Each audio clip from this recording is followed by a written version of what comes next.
Welcome to Salem Witch Trials Daily. I'm Josh Hutchinson. This is Sarah Jack. On Thursday, June 30th in 1692, the court schedule was full. New testimony came in against Susannah Martin, Elizabeth Howe, and John and Elizabeth Procter were indicted and tried, and the grand jury heard evidence against Sarah Wilds. Robert Downer, Mary Andrews, and Moses Pike submitted a new deposition against Susannah Martin, although she had been convicted already yesterday. The deposition was taken by Moses Pike's father, Robert, who was a magistrate from Salisbury. At that time he took the deposition, he may not have been informed of Susannah's conviction. In the document, Robert Downer of Salisbury testified that Susannah Martin of Amesbury was brought to court on witchcraft charges several years ago as well. In fact, she was presented in court for witchcraft in 1669, but the case did not proceed. Years earlier, Susannah had worked for a Goody bachelor who was accused of witchcraft in 1655. Her own reputation may have stemmed from this association, as witchcraft was believed to be shared by witches with those among their households, including employees. In 1669, Robert Downer told Susannah Martin he believed she was a witch. She reportedly told him that a she-devil would take him away. At night, as Robert lay alone in his bed, the likeness of a cat appeared in the window. The shadow cat crept toward his bed and pounced on his throat. Then it lied on him for a considerable amount of time, and he was powerless to stop it. But when he managed to say, "Avoid thou, she-devil, in the name of the Father, the Son, and the Holy Ghost," the beast left. This works for me with cats. According to Robert, some members of the Martin family asked him about the cat incident the next morning, before he had ever told anyone. Mary Andrews said that she heard Susannah Martin tell Robert Downer that a she-devil would fetch him away shortly, and Moses Pike said that the day after the cat incident, he heard Susannah tell how Robert Downer was handled. The implication was that Susannah had access to hidden knowledge, which must have come from the devil. Elizabeth Howe's grand jury hearing continued today, with previous testimony being read in court and new testimony coming in from several people. Nehemiah Abbott Sr. was one who testified against Elizabeth Howe. He said that after any differences with Elizabeth Howe, often evil occurrences did follow. Once, one of Nehemiah's oxen got into the Howe's field, and Elizabeth was very angry and wished he was choked to death. Some short time after, his fellow was choked with a turnip, and Goodwife Howe's daughter came to borrow Nehemiah's horse, but Nehemiah could not spare him. The next day, his horse was cast in the barn, meaning he had fallen and could not get himself up. Nehemiah also had a weak cow which needed help to stand up. Somehow, this cow made it from its enclosed stall in the barn about 40 rods out in the marsh. Jacob Foster was deposed against Elizabeth Howe. He said that some years ago, Elizabeth wanted to join the church in Ipswich. Jacob's father, Isaac, had been instrumental in denying her admission to the church. Soon after this, Jacob's mare went missing for a few days and eventually was found leaning against a tree. Jacob had difficulty getting the mare to walk away from the tree, but eventually he managed, and on the way home, he observed that she looked like she had been beaten and abused. John Howe testified against his sister-in-law Elizabeth Howe, saying that Elizabeth wanted him to accompany her to Salem Village when she was arrested for witchcraft on May 29th, but he refused, telling her that if she had been sent for upon almost any account but witchcraft, he would have gone with her, but on that account, he would not for 10 pounds.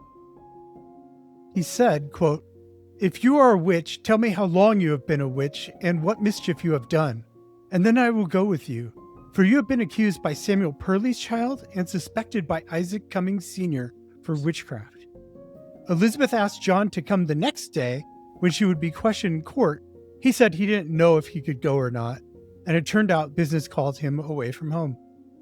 When he returned that evening, one of his sows leapt 3 or 4 feet into the air and fell down dead. His neighbor told him to cut off one of the sow's ear. When he did, the hand that held his knife became very sore, and the pain still lingered on June 30th. Francis Lane testified against Elizabeth Howe, reporting that around 7 years ago, James Howe Jr., Elizabeth's husband, hired him to get some posts and rails. Lane subcontracted John Purley to assist. John was the brother of Hannah Purley, who accused Elizabeth of bewitching her and died sometime before 1692. When the rails and posts were collected and ready to be delivered to James Howe, Elizabeth said that they would do no good because John Purley helped him.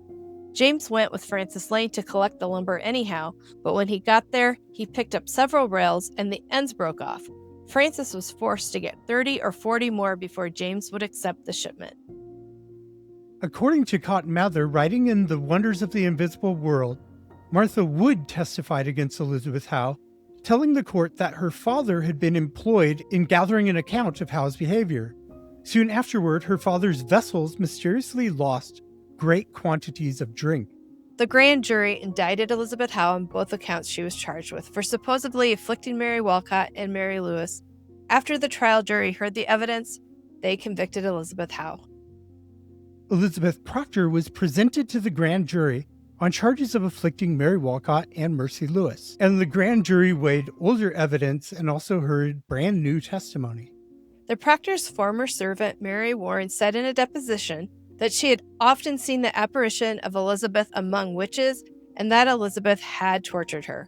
Mary claimed that her mistress had often tortured her most grievously by biting her and choking her and pinching her and pressing her stomach till the blood came out of her mouth.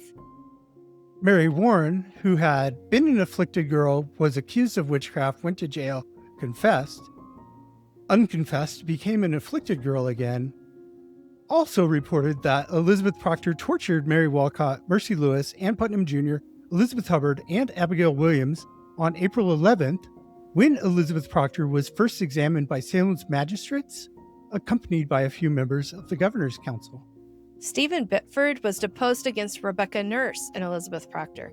He said that in early April, around midnight, he was in bed at the house of James Darling, who was the uncle of the afflicted woman, Mercy Lewis. While he reportedly was perfectly awake, the apparitions of Rebecca Nurse and Elizabeth Procter sneaked into the room. While he saw them standing in the chamber, his neck hurt badly. What's more, he couldn't move or speak, and for 2 or 3 days, he couldn't move his neck. Elizabeth Booth was deposed against Elizabeth Procter. The 18-year-old Booth said that on June 27th, Procter, quote, came to me and did most grievously torture me by biting, pinching, and pricking me, and almost choking me, and told me that my mother nor I would not believe that she was a witch, but she said she would make me know she was a witch before she had done with me. Elizabeth Booth testified against Elizabeth Procter, John Procter, and Martha Corey together.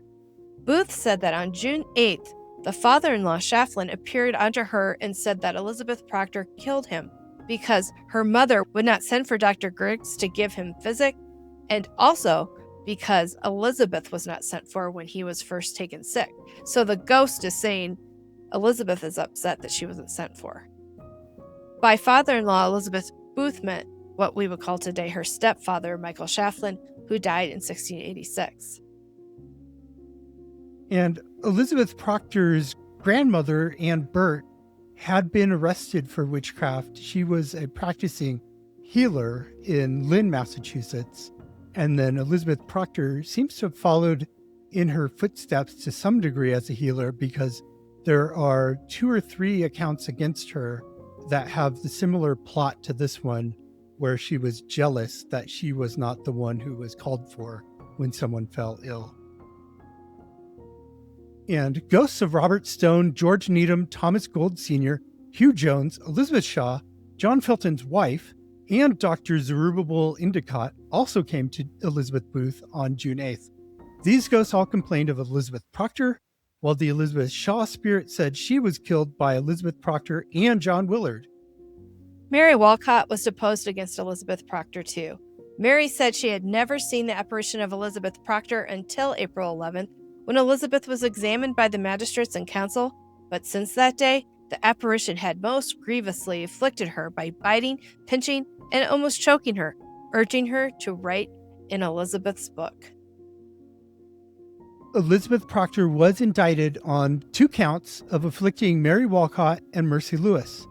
The trial jury heard the evidence and convicted Elizabeth, who would have immediately been sentenced to death, but she was expecting a child, and so she was basically granted a stay of execution until the child was born. This ultimately saved her life, as she and others were reprieved by Governor William Phips in 1693, shortly after the birth of Elizabeth's son, John. Sarah Bibber testified that John Procter's apparition visited her June 3rd and did most grievously torment me by pinching, pricking, and almost pressing me to death, urging me to drink as red as blood. Sarah refused the drink, so the specter supposedly did torture her with a variety of tortures. The same day, Sarah saw John Procter's specter try to choke Susannah Sheldon. Mary Warren testified that she had often seen John Procter's specter with the witches, and he had often tortured her by pinching, biting, and choking her. The specter pressed on Mary's stomach until the blood came out of her mouth. And at his April 11th examination, John Procter's specter allegedly afflicted Bathsheba Pope, Mercy Lewis, and John Indian. The specter tempted Mary Warren to write in the Devil's Book and to eat bread that he brought. When she refused, he employed a variety of tortures, almost ready to kill her. The grand jury did not indict John Procter for afflicting Mary Walcott, but did indict him for afflicting Mercy Lewis and Mary Warren. He was convicted and would be sentenced to die. The grand jury also heard evidence against Sarah Wildes today. Brothers John and Joseph Andrews of Boxford testified that back in 1674, when they were about 18 and 14 years old, they were mowing together when one of their scythes broke. Since the two did not have time to mend the scythe or buy a replacement, they went to John Wilde's senior's home in Topsfield to borrow a scythe, but John was not at home, and John's wife Sarah Wildes told the brothers she didn't have a scythe that she could lend. However, an unnamed neighbor was there and pointed out that John Wildes Jr.'s scythe hung in a tree by the house, encouraging the teens to take it and just tell John Jr. when they passed his workplace on their way back to their mowing. The youths told Sarah Wildes of their plan, and she said, "It was a brave world that everyone did what they would." The boys were undeterred. After they had walked a while, young Ephraim Wildes, a boy then of 7 or 8, caught up to them and told them that they had better bring the scythe back, or else it should be a dear scythe to them. The Andrew brothers went on to ask John Wildes Jr.'s permission before they cut about 3 loads of hay and returned the tool. When they had loaded the second load of hay onto their cart, their team of 6 oxen wouldn't move. Then one of the wheels sank halfway into the ground. John and Joseph threw most of the hay from the cart and tried to go again, and the cart still wouldn't move, and the Andrewses thought Sarah Wildes might be in it. They threw out the rest of the hay but didn't see anybody. They tried to get the oxen to pull again, but still they could not pull the empty cart. At last, the stuck wheel mysteriously popped up out of the earth by itself, and they reloaded the hay and set off. When they got to a dangerous downhill stretch of the road, Joseph Andrews saw something about as big as a dog lance from a stump or a root of a tree by John and the oxen, which began to jump. John was transfixed and couldn't move for who knows how long. John grabbed hold of an oxbow to try to settle the beasts, but they ran down the hill and into a brook where there was a ford, at which point the hay spilled from the cart. To this day, the Andrews brothers could not figure out how the hay stayed in the cart on the way down the hill and only flew out when the cart came to a sudden stop. Newton's laws of motion were published in 1687, so inertia was not a widely understood topic in 1692 and definitely was not known in 1674 when the incident transpired. So the brothers chalked it up to some diabolical art. By the time the two had reloaded the cart, it was night. Still, they resolved to get home. Unfortunately, they had difficulty tying their load down with the cart rope. It would just hang loose and not tighten. After hearing this evidence and considering the previous testimony that was read to them, the grand jury indicted Sarah Wildes for afflicting Mercy Lewis. Sarah would be back in court July 2nd for her trial. So she wasn't indicted for afflicting the Andrews brothers? No, and that's a good point because these indictments were always for afflicting the afflicted persons, which was a very special subgroup of people, very limited. People like Mary Warren, Mercy Lewis, Sarah Bibber sometimes, but usually the younger people, the teens and preteens, were the ones that the indictments were for, and it was for afflicting them at the accused person's examination specifically, where there were other witnesses in court watching the afflicted behave the way that they behaved.